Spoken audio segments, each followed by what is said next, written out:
우리가 사는 세상은 문제들로 가득 차 있습니다. 어려서부터 우리는 문제를 계속 풀고 그렇게 살아갑니다. 우리 초등학생들은 또 이번 주에 얼마나 많은 문제를 풀었는지 몰라요. 초등학교가 끝나고 중학교, 고등학교, 대학을 졸업하면 문제가 없는가? 그건 또 문제가 있어요. 직장에 가서 문제, 그리고 결혼을 하면 문제가 없는가? 결혼을 하면 또 그 안에서 또 문제, 자녀를 낳으면 자녀들 가운데 문제, 주변 사람들 가운데 또 관계 가운데서 문제, 이런 문제. 인생이 무엇이냐? 문제의 연속이다, 이렇게 말할 수 있을 것 같아요. 그럼 왜 이런 문제들이 우리 주변에 생기게 되는 걸까? 그 원인은 분명히 우리가 알고 가야 될 것 같아요. 그죠? 제가 설명을 했지만 또다시 요약을 좀 해보겠습니다. 첫 번째는 아담이 만들어 놓은 자연 환경이, 하나님께서 만들어 놓으신 자연 환경은 그 질서가 있죠. 서로가 서로를 해하지 않고 자연이 우리 인간에게 주는 혜택이 있어요.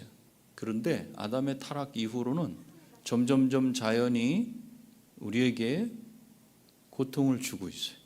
그래서 우리는 그것을 어떻게 막을까 연구하고 훼손을 덜 시키려고 최대한 노력을 하지만 방법이 없이 계속 지금 파멸로 가고 있는 걸 볼 수 있어요. 이 자연 환경 때문에 우리가 고통을 당하고 있죠. 두 번째는 뭡니까? 아담을 유혹했던 사탄이 우리에게 주는 문제가 있어요. 그래서 우리말 성경에는 시험이라고 나오는 단어라 그랬지만 사탄이 사용할 땐 그건 시험이라고 안 하고 뭐라 그랬죠? 기억하세요? 우리말로, 영어로 말고. 하나님은 우리를 테스트한다 그러셨고 사탄은 우리를 유혹한다 그랬어요. 그래서 temptation 이렇게 표현했죠. 사탄은 유혹이에요. 항상 무엇으로 유혹해? 지금 세상 모든 걸 가지고 우리를 유혹해요. 내가 하나님께로부터 조금 멀어져 있다 싶으면 내가 지금 무엇을 받고 있다 생각하면 맞아요. 그게 중간은 없어요. 이렇게 사탄이 우리를 유혹해요. 뭐 이렇게 되게 해줄게, 저렇게 되게 해줄게 하면서 손짓하는 그 모든 것들이 사실은 우리를 유혹하고, 그러면 그 유혹 가운데 들어가서 그냥 넘어갈 수 있냐? 그렇지 않고 유혹 가운데 들어가면 항상 고난을 만나게 돼 있어요. 그것이 문제예요. 그래서 유혹과 씨름하면서 우리가 살아가고, 세 번째는 이 세상은 나 혼자 안 살아요. 다른 사람과 같이 사는데 이 사람이 나를 힘들게 해요. 그죠? 여러분 주변에 여러분들을 힘들게 하지 않는 사람이 많을 수도 있어요. 그러나 주변 사람들이 보통 나를 힘들게 할 수밖에 없어요. 왜냐하면 이 세상에는 자원이 제한적이에요. 그래서 이 세상은 경쟁이라는 게 있죠. 왜 경쟁이 있어요? 제한적이기 때문에 그래요. 타락한 이후 인간의 삶은 경쟁이에요. 제한된 자원을 누가 가져가느냐에 따라서 더 나은 삶을 살 것이냐, 그렇지 못한 삶을 살 것이냐가 결정되기 때문에 그래요. 그것 때문에 고통스러워요. 주변 사람이 나를 대하는 것 때문에 내가 힘들어요. 항상 사람과의 관계, 이거 보통 문제가 아니죠. 그렇죠? 힘들어요. 네 번째는 그럼 무엇 때문에 문제가 발생되느냐? 자기 자신 때문에. 자기 자신의 실수.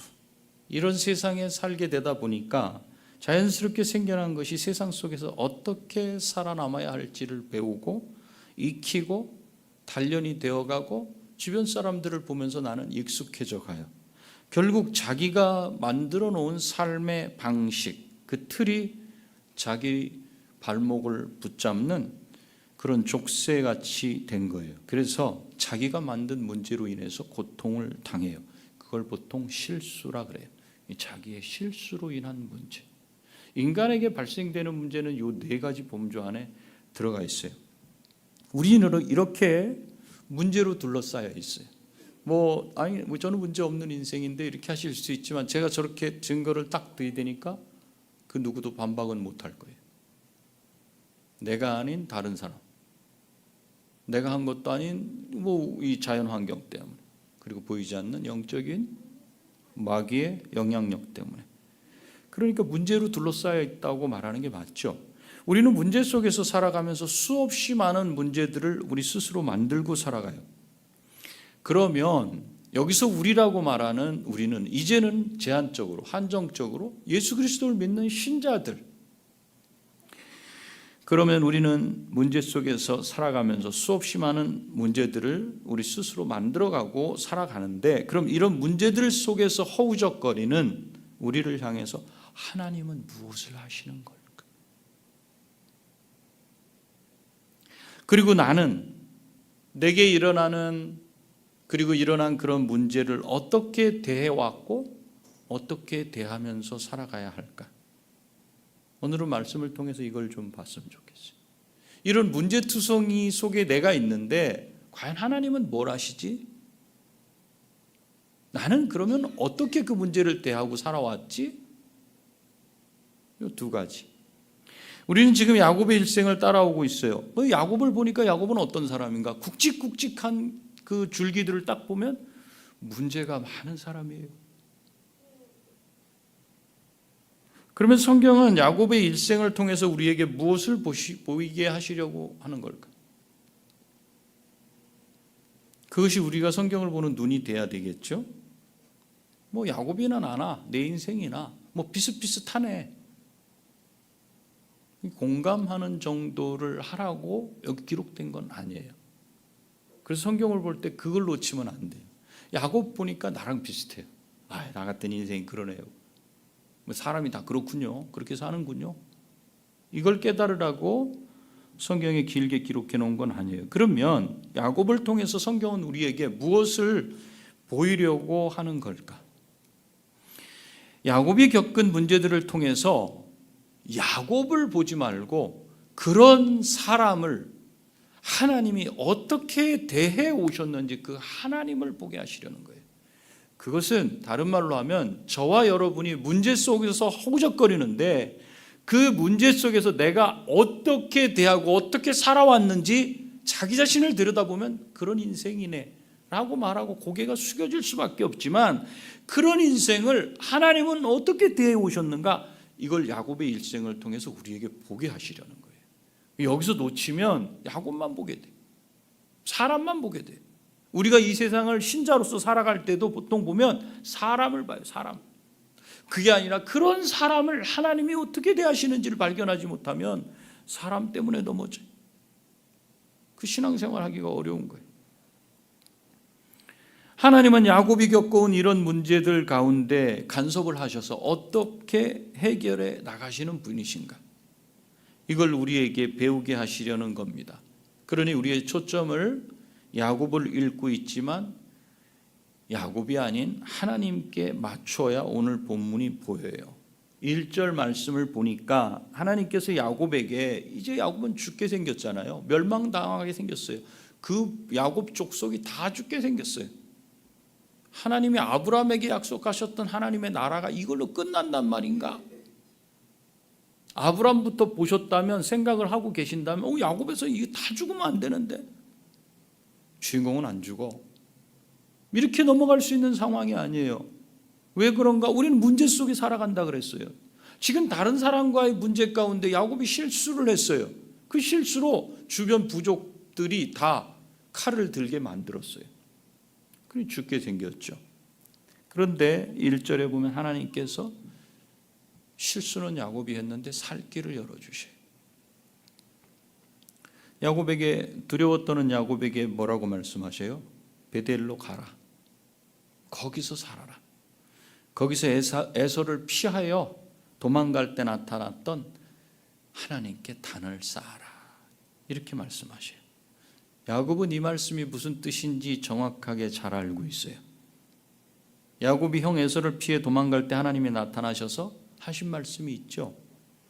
내가 너를 보호하고 너를 지키고 이 땅으로 다시 돌아오게 해줄 것이다. 그러자 야곱은 그 말씀이 너무 감사해서 어떻게 했어요? 기도했어요. 그리고 하나님이 나와 함께 계시고 내가 가는 이 길에서 나를 지키시고 먹을 양식과 입을 옷을 주셔서 나로 평안히 아버지 집으로 돌아가게 하신다면 여호와께서 나의 하나님이 되실 것이요 내가 기둥으로 세운 이 돌이 하나님의 전이 될 것이요 하나님께서 내게 주신 모든 것 중에서 10분의 1을 내가 반드시 하나님께 드리겠나이다 맹세했어요. 창세기 28장에서 야곱이 이 약속을 했어요. 하나님께. 하나님이 하라 그러신 것도 아니에요. 근데 야곱이 이렇게 했어요. 그런데 야곱은 이제 20년 후에 가나안 땅으로 다시 돌아오게 하셨음에도 불구하고 이 약속을 지키지 않아요. 그런데 야곱의 딸 디나 사건이 지난 시간에 일어났죠. 성폭행 사건이 일어났어요. 아마 우리 가정에서 일어나지 않아야 될 가장 큰 사건 중에 하나가 아닐까 생각돼요. 당시 문화는 더해요. 더. 집안이 발칵 뒤집히고 그 일로 살육이 벌어졌어요. 그 사건이 일어나고 이제 죽게 생긴 야곱에게 하나님은 약속을 지키라고 촉구하셔요. 그게 1절이에요. 베델로 올라가라. 그렇다고 창세기 34장에 이 딸 디나 사건 하나님이 일으키신 거 아닌 건 분명히 알죠. 하나님은 허락하실까 말까 조절하실 수 있는 분이에요. 마귀가 생명을 건드려도 됩니까? 생명은 손대지 말아라. 이걸 말씀하시고 조절하실 수 있는 분이 하나님이셔요. 그러니까 야곱에게 일어난 이 사건은 참 여러분들 가운데서도 정말 말 못할 모든 사람들이 다 아무 말도 하지 못할 정도의 고통스러운 일이 일어날 수 있지만 하나님이 하시는 게 아니라고요. 하나님은 허락하실지 말지만 결정해요. 그 일을 하나님이 주도적으로 일으키신 게 아니라는 거예요. 결국 야곱이 가진 문제 때문에 야곱의 딸 디나의 사건이 일어났어요. 그렇다면 우리가 질문을 던져보는데 왜 하나님은 그렇게 약속에 집착하시는 겁니까? 그 대단하신 이 온 우주, 도대체 가도 끝이 없는 그 우주를 만드신 하나님이 그 사람의 약속, 그냥 사람 약속, 우리 뭐 약속했다가도 그냥 뒤집어 엎기도 하고 안 지키기도 하는데 왜 하나님은 그렇게 약속에 집착하셔요? 이런 질문을 한번 던져봐야 돼요. 이제 야곱은요, 자신이 만들어 놓은 문제 때문에 더 이상 그 땅에서 살 수 없게 됐어요. 그때 하나님은 그에게 다시 나타나셔서 약속을 지켜라. 그것이 네가 살 길이다. 이렇게 길을 인도해 주셔요. 야곱을 보면 꼭 우리를 보는 것 같지 않습니까? 우리도 사실 다급하면 기도합니다. 주님 이건 꼭 들어주셔야 돼요. 근데 거기서 한 단계 더 들어가는 경우가 있어요. 어떤 경우? 안 들어주시면 나 이거 완전히 끝장인데. 외국에 있을 때는 주님 이거 비자 문제, 항상 걱정이 비자 문제였어요. 저는 이민국 앞에만 딱 가면 그러면 그냥 입도 다치고 마음도 굳어가지고 뭘 어떻게 해야 될지 모를 이렇게 얼어버려요. 한번 이렇게 붙잡혀서 추방도 되고 뭐 그런 걸 경험하다 보니까 그때는 기도 통과되게 해주십시오. 아멘. 이거 안 끝나요. 꼭 뭘 하나 더 붙여. 왜? 부족한 것 같아. 하나님 그러면 제가 통과되게 하시면 정말 열심히 사역할게요. 뭐 이런 거. 그죠? 하나님 요거 해결해 주십시오. 이 직장 꼭 내 아들 꼭 들어가야 되는데 이 직장 들어가게 하시면요 제가요 성도들 안 나올 때 아침 일찍 나와서 여기 걸레질하고 다 할게요. 뭐 이렇게 주방 봉사를 제가 누가 와서 했는지 모르게 그냥 그렇게 할게요. 이번 시험에 꼭 승진하게 해 주십시오. 그러면 제가 우리 가정에 자녀가 없은 지 벌써 7년, 8년, 9년, 10년째예요. 하나님 아이만 생기게 해주시면 아이를 하나님께 드릴게요. 예전에는 많이 이렇게들 하셨어요. 몸이 너무 아파서 병상에서 고통 가운데 있을 때 주님 낫게 해주십시오. 근데 의사 선생님 눈치나 이야기나 뭐 여러 가지 정보를 수집해 보니까 내가 살 수가 없대. 그때 보통 어떻게 합니까? 마지막 순간에는 주님 살려만 주신다면 하면서 뭔가 이렇게 딱 나오잖아요. 하나님께. 그런데 그런 약속, 그런 기도를 하고 하나님께서 응답해 주시면 처음에 어떻게 감사합니다 그러죠. 그리고 처음에 조금 흉내를 뭔가 좀 해보려고 가다가 시들해져.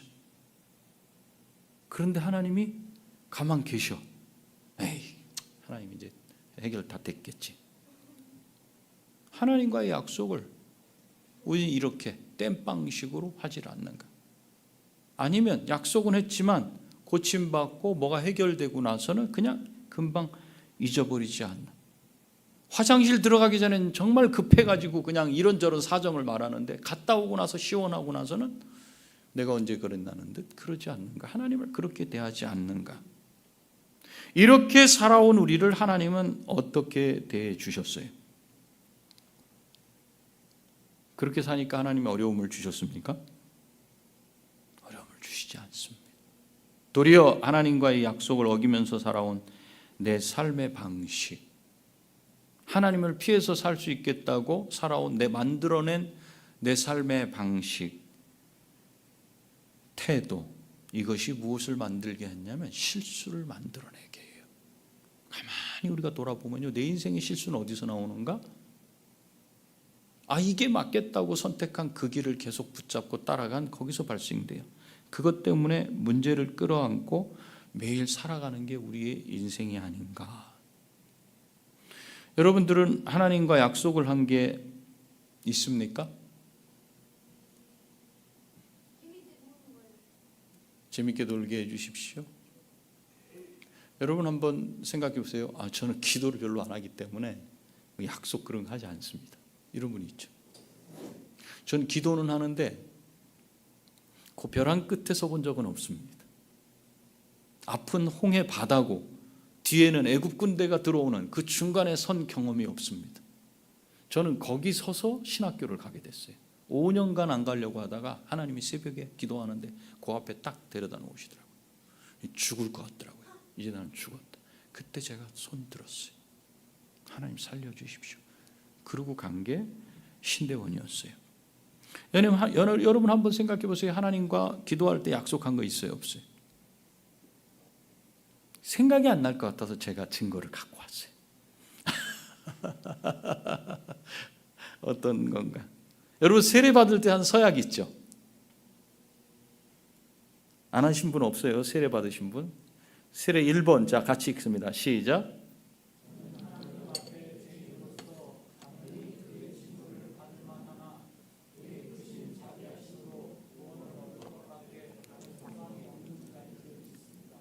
(2번)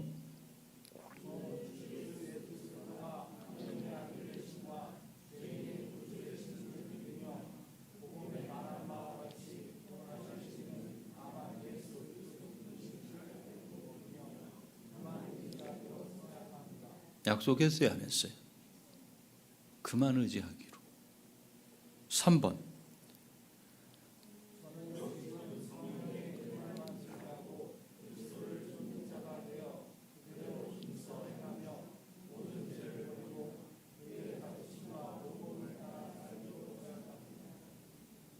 써야겠죠. 4번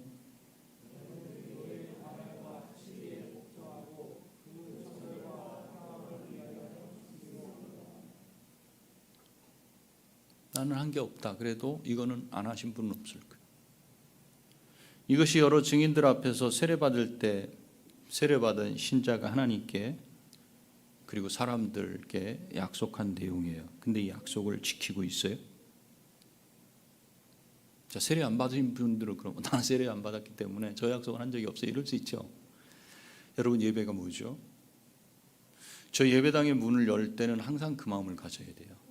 나는 오늘 하나님 아버지께서 내게 선포하시는 말씀이 내가 듣기가 거북하고 할 수 없다 할지라도 나는 순종하겠다는 결단과 약속을 가지고 들어오는 자리가 예배의 자리예요. 그리고 그거 제가 확인시켜 드리려고 설교가 마쳐지면 마지막에 기도 제목을 올려갖고 결단합시다 그러잖아요. 전요 한 번도 결단한 적이 없고 예배 때 저는 저기서 그 기도하고 들어왔습니다. 이런 분이 있을 수 있어요. 어떤 기도? 하나님 오늘 들려지는 말씀 제가 마음에 불편함이 있으면 전 절대로 아멘 안 합니다. 그러니까 용서하시고 제 예배를 받으십시오.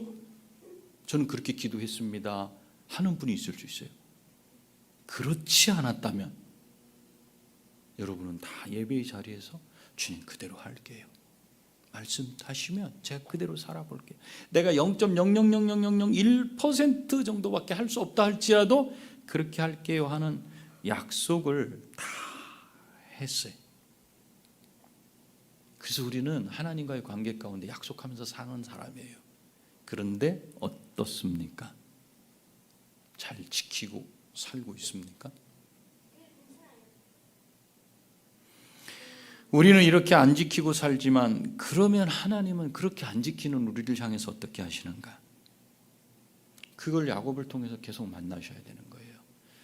야곱처럼 살아오신 분들은 아마도 이 본문 야곱 본문을 보면서 계속 하나님이 자기를, 왜? 평상시에 두려웠거든.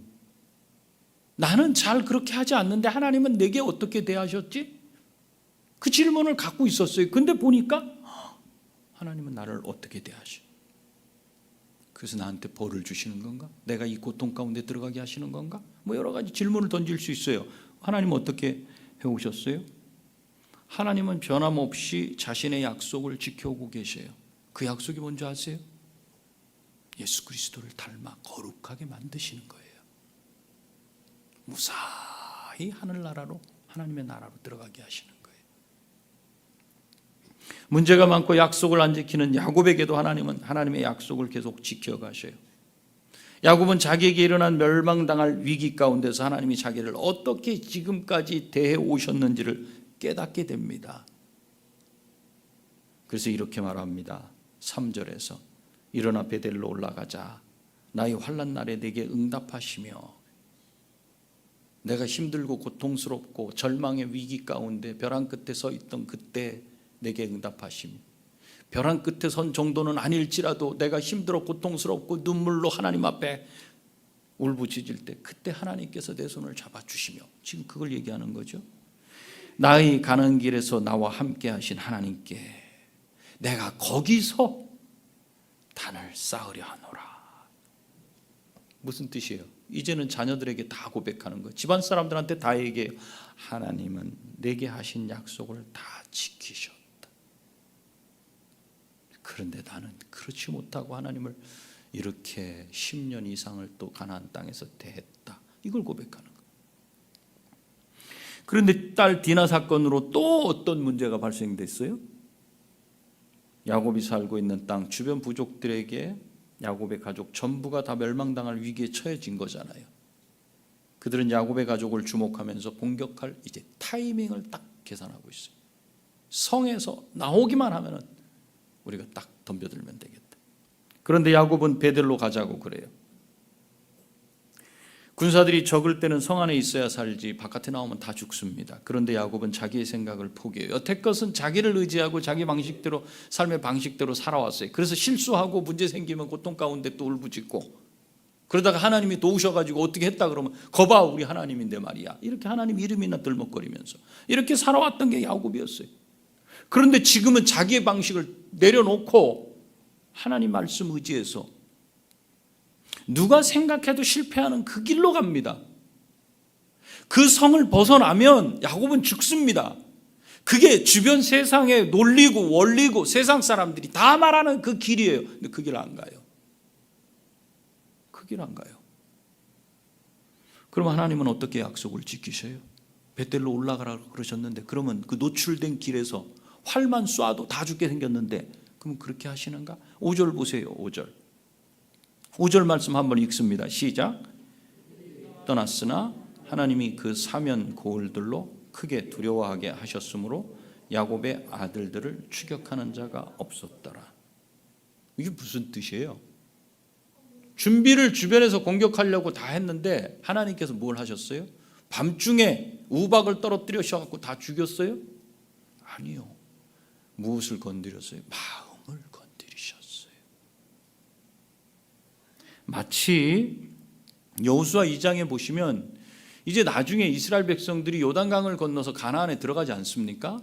근데 들어가기 전에 뭘 하죠? 정탐꾼을 보내죠. 2명을. 근데 그 정탐꾼이 누구를 만나냐면 라합을 만나요. 기생 라합을. 근데 그 라합이 한 말이 있어요.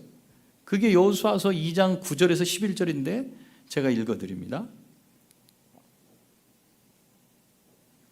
글씨가 작아서 여러분들이 읽기는 어려울 것 같아서 제가 요약해서 읽어드릴게요. 우리가 너희를 심히 두려워하고 이 땅 백성이 다 너희 앞에 간담이 녹나니 이는 너희가 애굽에서 나올 때 홍해 물을 하나님께서 마르게 하신 일을 아모리 사람의 두 왕에게 행한 일을 우리가 들었습니다.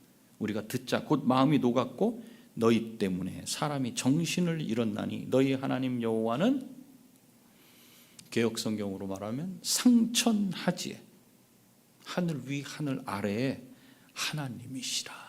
이 고백을 라합이 했어요. 여기 핵심이 뭐예요? 우리 마음이 녹았다.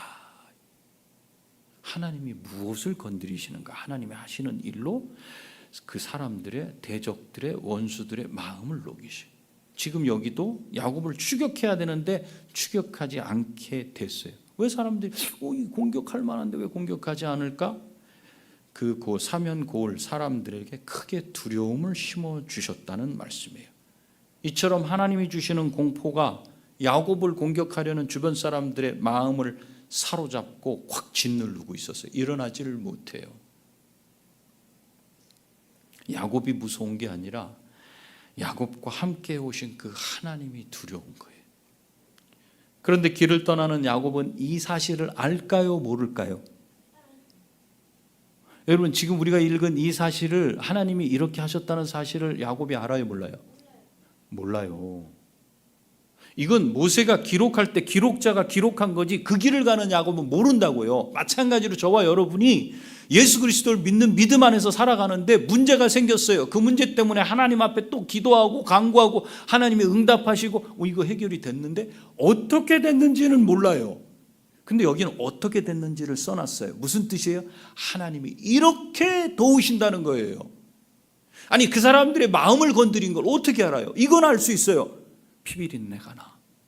한번 가봐. 다 죽었어요. 하나님이 하셨다. 하나님 감사합니다. 이렇게 할 수 있죠. 아니, 사람들이 멀쩡히 살아요. 열심히 살아요. 그 사람들. 자기들이 떠나서 베델로 왔어요. 그리고 나중에 정탐꾼을 보내서 알아봤더니 그 사람들 다 잘 살고 있어요. 무기가 없어? 무기는요, 무슨 독화살부터 시작 엄청나요. 그럼 어쩐 일이었지? 몰라요.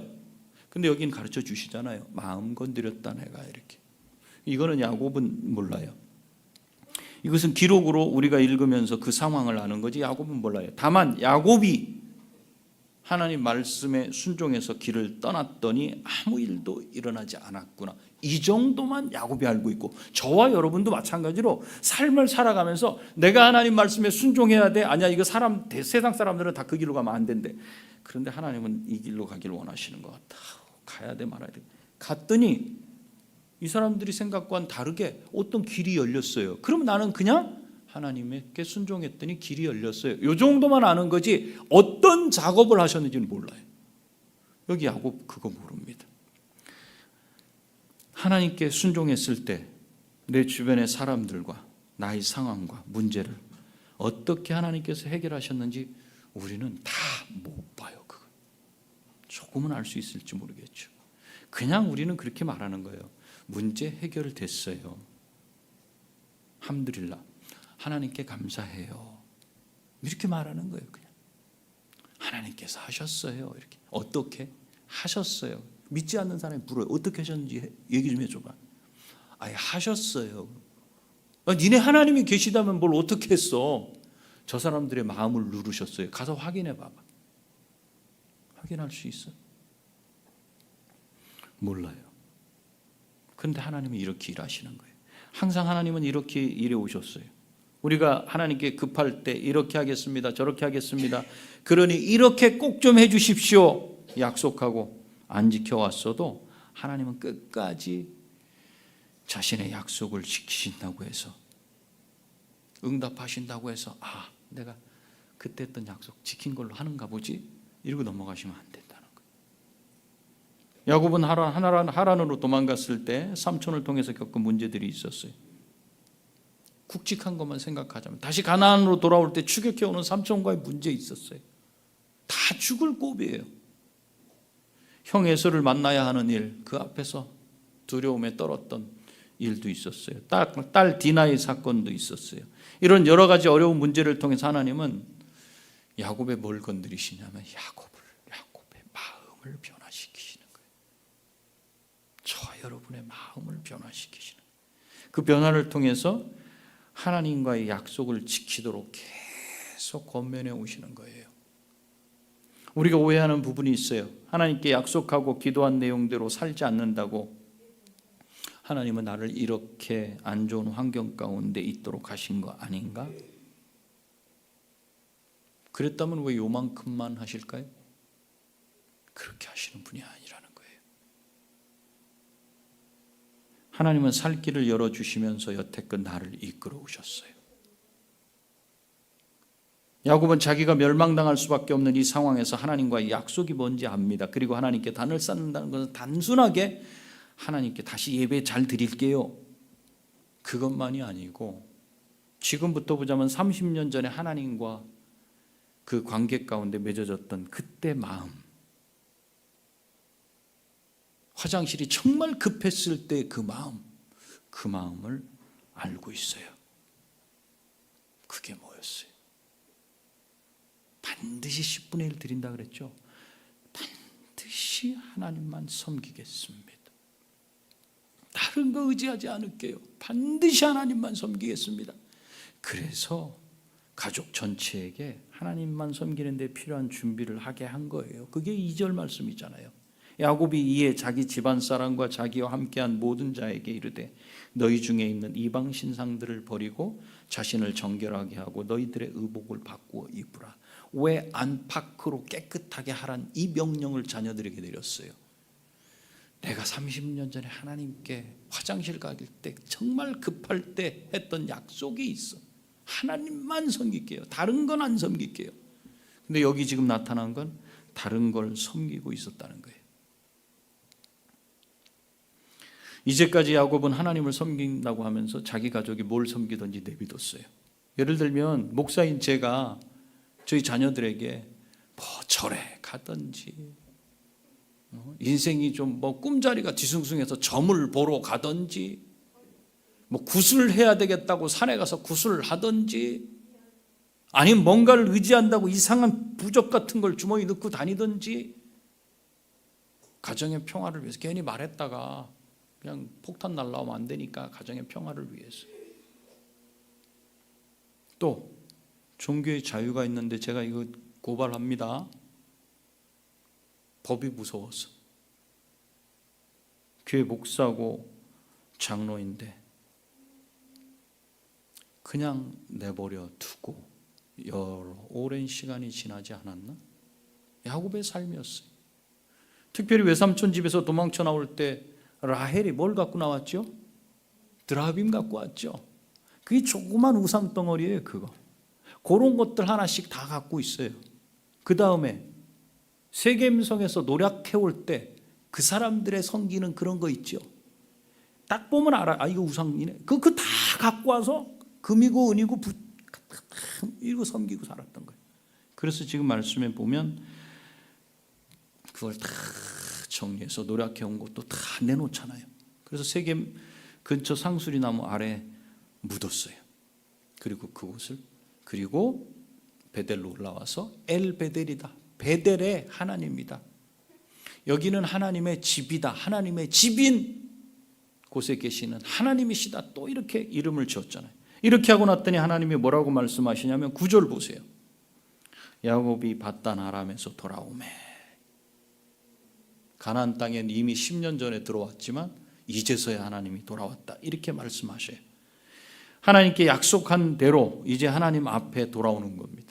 내가 예배 시간에 와 있지만 아직까지 예배 시간에 와 있지 않아요. 하나님 앞에 예배하는 게 아닌 건 어떤 경우냐? 바로 이런 경우예요. 하나님께 약속했지만 그 약속을 이행하지 않고 가만히 있는 경우. 하나님은 어떤 분이십니까? 약속을 지키는 자에게 복을 주시는 분이에요. 왜 그래요? 11절 보세요. 어떤 하나님이시기 때문에? 나는 전능한 하나님이라. 나는 전능한 하나님이라. 여러분은 어떤 전능한 걸 붙잡고 계십니까? 나는 전능한 하나님이라. 여러분 복 받기를 원하시죠? 로또 사시죠? 주택복권 요새 나옵니까? 나는 전능한 하나님이라. 내가 어려움에 처해 있을 때마다 나타나셔서 그 문제를 해결할 길을 열어주세요. 모든 하나님 나라 백성을 향해서 하나님은 그렇게 하셔요. 한 사람도 예외가 없이 맞춤으로. 그런데 왜 하나님은 야곱처럼 그렇게 나타나셔서 말씀하시지 않는 겁니까? 이렇게 하시는 분이 있죠. 꿈이든지 뭐 어디서든지 나타나셔서 내게 직접 소리 들리게 좀 하시든지 하시면 좋겠는데 이렇게 말씀하실 수 있어요? 근데 여러분, 하나님이 나타나신다는 건 무슨 의미가 있는 거예요? 하나님이 이렇게 보이도록 여러분에게 이렇게 나타나시면 여러분은 나 하나님 봤다. 그리고 그 다음 뭐예요? 왜 하나님이 내게 나타나셔야 되는 거죠? 하나님이 야곱에게 나타나실 때 구약 말씀을 보면 이래. 이르시되 말씀하시되. 하나님이 여러분에게 나타나신다는 건 하실 말씀이 있으시다는 거예요. 그냥 나타나셔서 얼굴 보이시고 떠나시는 게 아니고 말씀하시는 거예요. 무엇을 말씀하셔요? 내게 말씀하실 게 있어요. 하나님의 뜻을 전달하시려 그래요. 야곱 당시에는 성경이 없었어요. 그니 직접 나타나시고 음성으로 말씀해 주셔요. 근데 지금은 어떻습니까? 우리는 언제든지 우리에게 나타나시는 하나님을 만날 수 있어요. 자, 초점은 똑같아요. 그때 당시에 나타나셔서 하나님의 뜻을 우리에게 전달한다. 지금은 어떻게 전달하셔요? 그렇죠. 성경을 통해서 전달하시는 거예요. 그러니까 여러분 성경을 열 땐 두려운 거예요. 오늘 본문 읽네? 이게 아니고 이미 이걸 열 때는 나타나시거든요, 지금. 그러면 그냥 이거 안 나타나신 걸로 합시다. 이렇게 할 수가 없어요. 이걸 열었다는 건 거기에서 말씀하시는 그 하나님의 말씀을 내가 듣는 거예요. 주님, 내가 오늘 보지 말아야 될 본문을 봤습니다. 이렇게 못하겠어요. 하나님 이렇게 못하겠는데 어떡하겠습니까? 저를 좀 용서해 주십시오. 못하겠다고라도 매달릴 수 있어야 되는 거잖아요. 하나님은 이렇게 우리에게 나타나셔요. 그래서 생각을 알려주셔요. 하나님의 뜻, 하나님의 생각을. 우리가 이 땅에서 만나는 모든 문제들을 하나님은 하나님의 방식으로 해결해 가기를 원하셔요. 그래서 자신의 뜻을 드러내 주시는 거예요. 말씀을 통해서. 그럴 때 그 뜻에 순종하면 우리가 하나님을 대하는 방식, 세상을 살아가는 방식이 조금씩 궤도가 수정돼요. 누구처럼? 예수님처럼. 누구에게? 하나님께.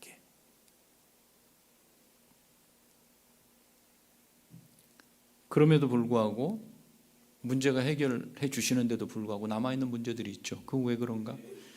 그건 아직까지 내가 하나님께 그 부분, 그 영역을 순종하지 않기 때문에 나타나는 현상들이에요. 우리가 예수 그리스도를 닮아가는 과정에 있어요. 그걸 성화라고 얘기해요. 거룩하게 된다. 무슨 뜻이에요? 예수님처럼 한다는 거예요. 지난주 예수님 말씀에서 예수님 13절 마태복음 3장 13절에 뭐라고 시작되냐면 예수님께서 갈릴리에서부터 요단강까지 오셨다. 이렇게 돼 있어요. 어디서 오셨는지 성경에 왜 그걸 기록해 놓으셨을까? 예수 그리스도의 마음을 말씀해 주는 거예요. 갈릴리에서 요단강까지 오신다는 건 이제 세례를 받으러 가셔야 돼요. 죄인이 아닌데 왜 세례를 받아야 돼요? 이제 대표 선수로 서야 돼요. 십자가에 달려 죽으시려고 하는 그 길을 가시려면 그 길 가야 돼요. 그런데 내려오는 그 길 내내 고민 안 됐겠어요? 얼마나 유혹이 많이 있었겠어요? 거기 그렇게 써놓은 거예요. 갈릴리에서부터 요단강까지 오셔가지고. 그냥 이렇게 해도 되잖아요. 예수님이 요단강에 오셨다. 예수님의 고뇌가 거기 있어요. 그리고 세례 요한이 말리잖아요. 계속 말리잖아요. 그때 또 불편해요, 마음이. 말 들어 그냥 나갈까? 그 유혹이 있죠. 그건 누구 뜻? 자기 뜻이에요. 예수님 어떻게 하셨어요? 모든 의를 이루는 것이 합당하다. 이렇게 해서 하나님의 뜻을 따르자. 그래서 그 반대를 물리쳐야 했어요. 그렇게 시작된 예수님의 삶은 고난의 연속이었고 평생을 미움받는 삶을 사셨어요. 그때마다 하나님 아버지를 찾고 기도하고 그 시간들을 계속 그렇게 보내셨어요. 이렇게 살라는 거예요. 거룩은. 예수님 닮는다는 건 이걸 말하는 겁니다. 내 뜻이 있지만 그거 붙잡고 그거 고집하지 말고 하나님의 뜻이 무엇인지 성경 읽기가 두려운 거예요. 그래서 예배당에 나오기가 두려운 거예요. 그러나 나는 아버지의 뜻을 듣고 싶고 아버지의 그 길을 알고 싶고, 그리고 내가 하나님께 약속을 했다면 그걸 지키려고 발버둥 치면서 살아가라는 거예요. 여러분 복 받기 원하시죠? 그러면 어떻게 하면 될까요? 하나님과의 약속을 철저히 지켜가세요. 예수님처럼 아버지의 마음을 자꾸 들여다보세요. 읽고 그대로 하려고, 그렇게 살아보려고, 내 삶의 방식을 좀 바꿔보려고 애를 써보세요. 그러면 나를 향해서 날아오는 수없이 많은 화살들, 내 주변에 문제를 일으키는 존재들이 있었죠. 그것들을 나는 모르지만 하나님은 다 제거하시면서 하나님께 향하도록 인도하셔요. 누구의 방법으로? 하나님의 방법으로 하나님께 향하도록. 그러나 그렇지 않으면 그걸 내 손으로 제거하려고 하다 보니까 디나의 사건 같은 거, 주변 부족들에게 미움을 받는 사건, 이런 사건들을 야곱은 계속 일으켜요. 그래서 험악한 인생을 살았다고 고백하는 거예요. 그러니까 내게 발생되는 문제, 고난을 하나님은 내 마음을 바꾸시는 도구로 사용하신다는 사실을 아시기 바랍니다. 여태껏 하나님을 필요할 때마다 이용만 하는 우상처럼 생각해 왔다면 이제는 그 마음을 바꿔주세요. 야곱은 100세가 넘어도 이렇게 고통스럽고 힘든 삶을 살아가고 있습니다. 왜 그랬어요? 정말 하나님만 의지하고 전능하신 하나님의 손에 자기 모든 것을 맡기라고 하셨음에도 불구하고 그는 삶이 편안해지면 그냥 거기 안주하려고 그랬어요. 또 자기 방식대로 살아왔기 때문에 그래요. 여러분은 지금 어떻게 살고 있습니까? 급할 때 하나님께 약속했던 그거 그냥 무시하시고 살아갑니까? 당장 세례 때 하신 약속 그거 지키려고 하나님을 의지해 보세요. 그럼 하나님이, 전능하신 하나님이 복을 주실 겁니다. 여러분들이 원하는 복이 아니라 하나님이 원하시는 복을 주실 겁니다. 그 복을 받은 성도는 그 마음에 평안이 있고 세상을 볼 줄 아는 그 눈이 열릴 겁니다. 그 하나님이 주시는 복을 다 받아 누리는 여러분이 되시기 바랍니다. 기도하시겠습니다. 이 기도하실 때 우리 마음을 고쳐먹게 하시고 전능하신 하나님만 의지하며 살게 해 주십시오. 이렇게 기도하시기 바랍니다. 기도하시겠습니다. 존귀하신 아버지, 자비로우신 하나님 아버지,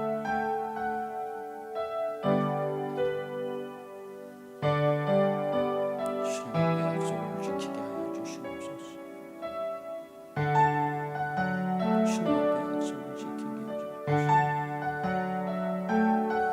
말씀을 쉽게처럼 읽고 나의 말씀을 듣기를 연설로만 들어왔던 시간들의 시간이 있습니다. 신령하게 합니다.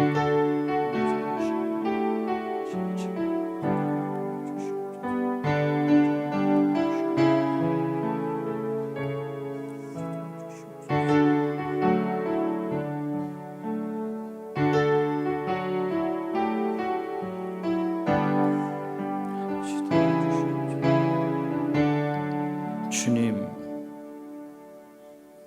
우리를 향해서 아들을 내어주신 그 측량할 수 없는 사랑을 베풀어 주셨음에도, 그래서 믿고 하나님만 의지하고 살겠다고 약속했으면서도 삶 속에서 그러지 못했어요. 우리의 고집을, 우리 뜻을 고집하는 우리의 강팍한 마음 다시 누그러뜨려 주시고 그 마음 고쳐먹게 하시고 전능하신 하나님을 의지하며 주님 주시는 복으로 충만한 삶 살아내도록 은혜 베풀어 주옵소서. 예수님의 거룩하신 이름으로 기도합니다. 아멘.